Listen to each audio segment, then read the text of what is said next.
इस मॉड्यूल में हम देखेंगे लिस्ट्स क्या होती हैं, ट्यूपल्स क्या होते हैं और सेट्स क्या होते हैं। तो लिस्ट जो है वो आप यूँ समझ लें जैसे हम प्रोग्रामिंग लैंग्वेजेस में हमारी अरेज होती हैं, वो इस तरह पाइथन के अंदर उसके अंदर लिस्ट होती है। तो उसकी ज़रूरत आपको क्यों पड़ती है? क्योंकि आपने ऑब्वियसली मल्टीपल आइटम्स आपको चाहिए होते हैं। हर दफ़ा एक वेरिएबल नहीं होता, एक सेट ऑफ वैल्यूज़ होती है किसी एक चीज़ की। फॉर एग्जांपल टेम्परेचर रीडिंग्स हैं, फॉर एग्जांपल टाइम्स हैं, किसी भी चीज़ के होने के वो। तो डेटा जो है वो उसको लिस्ट की फॉर्म में स्टोर करना आपके लिए इम्पोर्टेंट है। और पाइथन के अंदर ये ज़्यादा आसानी से अरे के मुकाबले में आसानी से डिफ़ाइन की जा सकती है, क्योंकि पाइथन वैसे भी आपको आसानी से डिफ़ाइन करने की इजाज़त देता है। तो आपका multiple related pieces of data जो है उसको स्टोर करने के लिए आपने अगर मैनेज उसको अच्छी तरह करना है तो लिस्ट यूज़फुल है। विदाउट लिस्ट आपको हर दफ़ा सेपरेट वेरिएबल्स दायर करने पड़ेंगे, उनका नाम देना पड़ेगा, तो आपका कोड रिपीटेटिव हो जाएगा, मेंटेन करना मुश्किल हो जाएगा। और अगर आपने लूप में इसको चलाना है, कोई एक्टिविटी बार बार किसी भी डेटा सेट पे करनी है, तो वो भी आपके लिए करना आसान हो जाएगा अगर आपके पास लिस्ट होगी। तो लिस्ट की कैरेक्टरिस्टिक्स क्या हैं? ऑर्डर्ड होती है, एक डिफाइंड ऑर्डर है जो कि मेंटेन हो रहा है। आप चेंजेबल भी है, आप उसको मॉडिफाई भी कर सकते हैं। ऐड करना है आइटम, आपने आपने रिमूव करना है आइटम, और आपने अगर डुप्लीकेट सकते हैं तो आपको डुप्लीकेट अलाउ कर देता है। इसी तरह लिस्ट की जो साइज़ है वो प्रोग्राम एग्जीक्यूशन में बढ़ भी सकती है, छोटी भी हो सकती है, डिपेंडिंग ऑन वो कितना डेटा उसमें स्टोर हो रहा है। तो डायनेमिक साइज़ है, और मल्टीपल टाइप्स ऑफ डेटा जो है वो एक ही लिस्ट में आप स्टोर कर सकते हैं। तो आइटम 1 आइटम 2 जनरली आप स्टोर कर सकते हैं। यहाँ पे आप देख लें लिस्ट ऑपरेशंस क्या क्या है। इंडेक्सिंग आप कर सकते हैं, रिसर्च लिस्ट अगर कोई है तो स्क्वायर ब्रैकेट्स में 0 आप लिखा हुआ, तो ये पहला एलिमेंट जो है।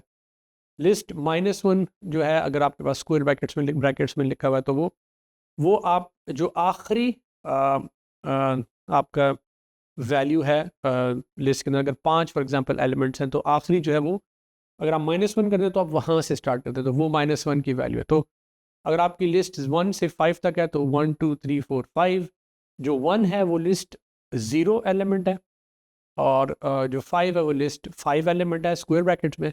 लेकिन आप लिस्ट जो आखिरी आइटम है उसको -1 भी कह सकते हैं। अगर आप left to right ascending order में नहीं जा रहे लेकिन राइट टू लेफ्ट आ रहे हैं, तो -1 जो है वो आखिरी वैल्यू को शो करेगा, -2 आखिरी से पिछली वैल्यू को। तो यहाँ पे इसमें लिस्ट को स्टोर करना एक थोड़ा डिफरेंट तरीके से भी आप कर सकते हैं। 0 to 5 तक लेके जा सकते हैं, या -1 -2 -3 -4 -5 कर सकते हैं। यहाँ पे लिस्ट 0 है। स्लाइसिंग 1 2 3, आप 1 से 3 तक, यानी कि जो 1 से 3 तक जो एलिमेंट्स हैं उनको, फर्स्ट सेकंड थर्ड एलिमेंट्स को आप स्लाइस कर सकते हैं। वो उसमें से लिस्ट में से वो पिक कर लेगा वैल्यूज़। इसी तरह आप कोई ना कोई वैल्यू आपने सर्च करनी है, आइटम जो है वो आप कर सकते हैं। मॉडिफिकेशन ऑपरेशंस हैं, जिस तरह अपेंड करना, आपने ऐड करना है कोई चीज़, आपने जो एग्जिस्टिंग लिस्ट है उस पर अपेंड करेंगे तो एक और लिस्ट उसके साथ ऐड हो जाएगी, यानी कि कंटिन्यूएशन उसकी, जहाँ पे ये वाली ख़त्म होगी अगली वाली उसके साथ वहाँ से स्टार्ट हो रही हो। इंसर्ट आपने कोई एलिमेंट करना है किसी लिस्ट के बीच में, वो हो सकता है। रिमूव करना है, हो सकता है वो एलिमेंट वहाँ से रिमूव हो जाएगा। अगर आपने लेंथ फाइंड करनी है कि लिस्ट की लेंथ क्या है, तो बिल्ट इन फंक्शन है len, आप पैरेंथेसिस में लिखेंगे जिस भी वेरिएबल में स्टोर हुई हुई है लिस्ट। तो यहाँ पे अगर लिस्ट ही है तो len parenthesis list parenthesis close, तो ये बता देगा कि इस लिस्ट के अंदर कितने एलिमेंट्स हैं। सॉर्टिंग आप कर सकते हैं, तो सॉर्ट आप करेंगे तो वो पूरी लिस्ट है वो जिस ऑर्डर में आप कहेंगे वो हो जाएगी। यहाँ पे एग्जांपल दी हुई कलर्स, एक लिस्ट है, उसमें रेड ग्रीन और ब्लू 3 स्ट्रिंग्स स्टोर हुई हैं। अपेंड येलो आप करेंगे तो उसमें रेड ग्रीन ब्लू में येलो ऐड हो जाएगा। इसी तरह यहाँ पे 1 2 2 3 2, ये आपकी लिस्ट है, ये नंबर्स की लिस्ट है। इसमें जो नंबर्स है उसमें डुप्लीकेट्स हैं, डुप्लीकेट वैल्यू यहाँ पे 2 है। तो आप ये आपको लिस्ट में अलाउ किया जाता है। हम देखेंगे आगे एक डेटा टाइप है जिसमें इसको नहीं अलाउ किया जाता। शॉपिंग कार्ट देखें आप, स्क्वायर ब्रैकेट्स हैं लेकिन खाली है। फिर आपने आपने उसमें अपेंड कर दिया मिल्क, फिर आपने उसमें अपेंड कर दिया 2.50। तो मिल्क जो है वो स्ट्रिंग टाइप है लेकिन 2.50 फ्लोट टाइप है। तो आपने लिस्ट में मल्टीपल टाइप्स जो है वो आप अपेंड कर सकते हैं। फिर आते हैं ट्यूपल्स। ट्यूपल्स जो है इम्यूटेबल सीक्वेंस डेटा टाइप है। इम्यूटेबल से मुराद है कि आप उसको चेंज नहीं कर सकते। तो आप हम वहाँ पे वही डेटा टाइप स्टोर करेंगे जिसको आपने कंटिन्यूअली उसी तरह इस्तेमाल करना होगा, विदाउट आपका प्रोग्राम उसको चेंज नहीं कर सकेगा। एक दफ़ा क्रिएट हो जाएगा तो फिर वो क्रिएटेड ही रहेगा, वो अपनी वैल्यूज रिटेन करेगा। तो आप उसको लॉक्ड बॉक्स की तरह समझ सकते हैं, एक बॉक्स है जो बंद है, जिसमें आपका जो डेटा है वो सेफ है, एक्सीडेंटल मॉडिफिकेशन आप नहीं कर सकते उसकी। ट्यूपल की एग्जांपल यहाँ पे दी हुई है, कोऑर्डिनेट्स। अच्छा, ट्यूपल्स को जब लिखा जाता है तो वो पैरेंथेसिस में लिखा जाता है। तो पर्सन यहाँ पे is equal to Alice comma 25 comma engineer है, कलर्स रेड ग्रीन ब्लू, ये तीनों एलिमेंट्स हैं इसके, बट ये ट्यूपल है। पिछले केस में हमने देखा था लिस्ट में स्क्वायर ब्रैकेट्स थी, यहाँ पे पैरेंथेसिस है।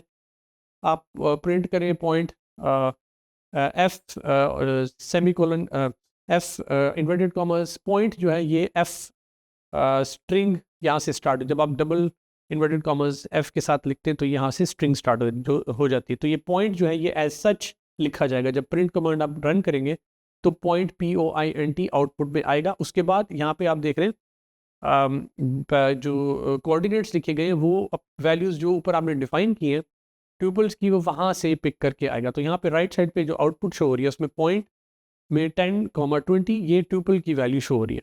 पर्सन जब आप प्रिंट करते हैं तो पर्सन जो है वो एलिस 25 इंजीनियर, जिस तरह आपने डिफाइन किया था ट्यूपल वैसे के वैसे वहाँ पे स्टोर वहाँ पे आउटपुट पे आपको नजर आ रहा है। तो राइट साइड पे जो आउटपुट है रेड में, ये इस लेफ्ट साइड पे जो एग्जाम्पल कोड है इसकी आउटपुट हमने शो की हुई है। अच्छा, तो ट्यूपल्स की इम्यूटेबिलिटी की एग्जांपल्स क्या हो सकती हैं या क्यों किया जाएगा? Data protection from accidental changes. Obviously अगर आपने आपका कोड रन हो रहा है और गलती से आप कोई चीज़ चेंज कर दें जिससे पूरा कोड ख़राब हो जाए, या ऐसा डेटा है जो कि नहीं चेंज होना चाहिए था, जिसकी एक्सेस ही नहीं होनी चाहिए थी, तो वो इसको प्रोटेक्शन मिलती है ट्यूपल के को इस्तेमाल करके। फिर हैशेबल है, मेमोरी एफिशिएंट है। यूज़ केसेस क्या हो सकते हैं? कोऑर्डिनेट्स हैं, ज्योमेट्रिक पॉइंट्स हैं, डाटा रिकॉर्ड्स हैं, स्ट्रक्चर्ड डेटा है, उस सब को आप ट्यूबल्स के अंदर स्टोर कर सकते हैं। इसी तरह फंक्शन रिटर्न वैल्यूज़ हैं, वो भी इम्यूटेबल होनी चाहिए ड्यूरिंग एग्जीक्यूशन। फॉर एग्जांपल अगर आप कोई प्रोग्राम रन कर रहे हैं, फंक्शन की वैल्यू आ गई, आपके पास वैल्यू आ गई, तो उसको फिर आपने चेंज नहीं करना, आपके पास वो रिटेन होनी चाहिए। ट्यूबल पैटर्न्स क्या हो सकते हैं? डाटा स्ट्रक्चर्स हैं, पॉइंट्स एंड कोऑर्डिनेट्स जो है वो एक एग्जांपल है। RGB colours, red green blue values जो है किसी एक पिक्सल की फॉर एग्जांपल आपकी स्क्रीन पे हो सकती हैं। डेटाबेस रिकॉर्ड्स हैं जिसमें ID है, नेम है, ईमेल है, ये हो सकती है। की वैल्यू पेयर्स हैं, ये भी हो सकती हैं। फंक्शन पैटर्न्स में रिटर्न वैल्यूज़ होंगी, डिक्शनरी यूजेज में कंपोजिट कीज़ होंगी, कोऑर्डिनेट मैपिंग वगैरह होगी। ट्यूपल वर्सेस लिस्ट कंपैरिजन अगर आप करें तो म्यूटेबिलिटी के पॉइंट ऑफ व्यू से बहुत बड़ा डिफरेंस है। ट्यूपल जो है वो इम्यूटेबल है, नहीं चेंज हो सकता। लिस्ट म्यूटेबल है। सिंटैक्स जो है वो पैरेंथेसिस हैं ट्यूपल के केस में, और लिस्ट के केस में स्क्वायर ब्रैकेट्स हैं। परफॉर्मेंस वाइज ट्यूपल जल्दी एक्सेस होता है, लेस मेमोरी उसको इस्तेमाल करता है, और फिक्स डेटा है। इसके अलावा जो डेटा टाइप है वो है सेट्स, जो कि डुप्लीकेट्स अलाउ नहीं करते। यूनिक किस्म के आइटम्स आप उसमें खाली स्टोर कर सकते हैं। तो आपने कोई डेटा उसको देंगे आप फॉर एग्जांपल सेट के तौर पर, तो उसमें से ऑटोमेटिकली डुप्लीकेट्स को रिमूव कर देगा। तो और दूसरी बात ये इसमें कॉमन फाइंड करना आपने कोई एलिमेंट, तो उसको जल्दी से सेट जो है वो कर सकता है। यहाँ पे एग्जांपल्स जो हुई हुई है सिंटैक्स की, नंबर्स जो है वो इसमें होंगी ब्रेसेस में 1 2 3 4 5। फ्रूट्स जो है वो भी एप्पल, बनाना, ऑरेंज, यहाँ पे फ्रूट्स स्टोर हुए हुए हैं। ये सेट की एग्जांपल्स हैं। अब डुप्लीकेट नंबर जो है 1 2 2 3 3 4, जहाँ पे डुप्लीकेट नंबर्स एक वेरिएबल हम उसको असाइन कर रहे हैं, तो जब आप उसको प्रिंट करेंगे तो ये जब सेट के अंदर चूँकि ये स्टोर हो रहा है और ये ब्रेसिस से पता चल रहा है, तो जब आउटपुट शो होगी तो 1 2 3 4 आएगी, यानी कि 2 जो है वो 2 दफ़ा आया था वो डुप्लीकेट नंबर्स के अंदर, और 3 भी 2 दफ़ा आया था। दोनों रिमूव होके सिर्फ सिंगल जो है ये distinct value sort of show हो रही होंगी।